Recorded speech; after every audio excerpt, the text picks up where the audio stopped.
What's up, everybody? I'm back at it with another album review, and today we're going to be looking at the third full-length release from death metal masters Obscene and their third album called Agony Wounds, out today, July 12th, 2024, on Nameless Grave Records.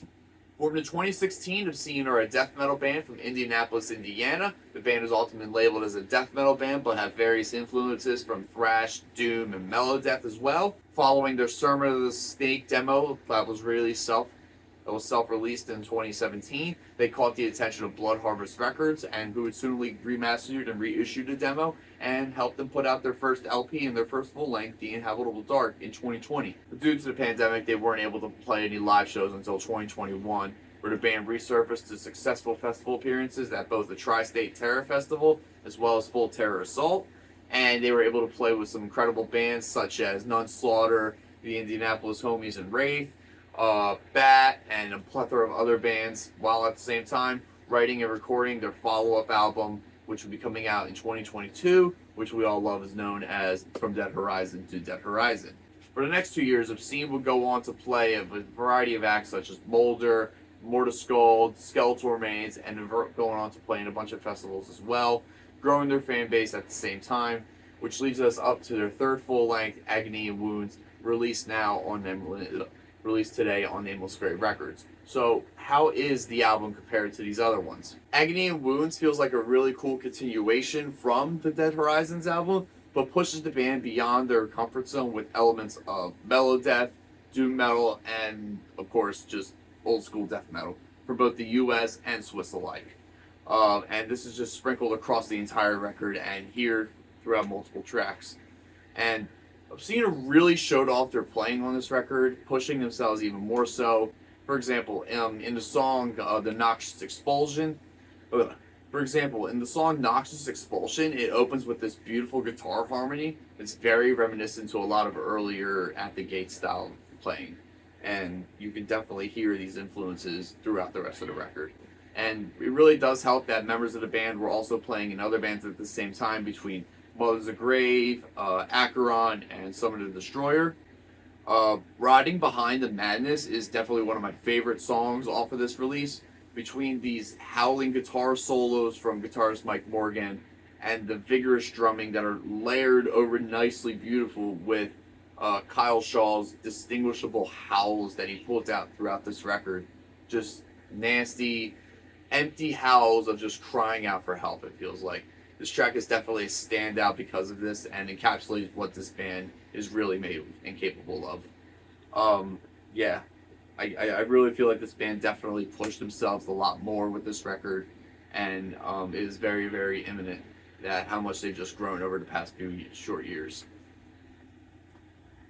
The album ends with two songs. The first song is going to be Ocean of Rot, which has this really cool, edgy, metallic, hardcore stomp to it that's provided by Brandon Howe.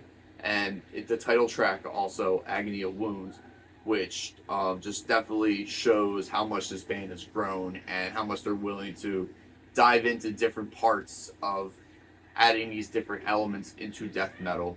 It opens with this beautiful, almost gloomy piano interlude that leads into the band's style of cave-dwelling death metal, which is, great, and I love it. But it also feels like it's more, though, at the same time. Like, it's more somber than it normally is. The title track really shows the theme of their album and how much it's drawn out. This song is more than 5 minutes long, and usually it's a fairly long song for most people, especially in death metal. But it just feels even more agonizing, I guess, but in a good way. You really feel what they were going for in this record by just drawing out these solos with the piano in the background throughout even the last half of the song.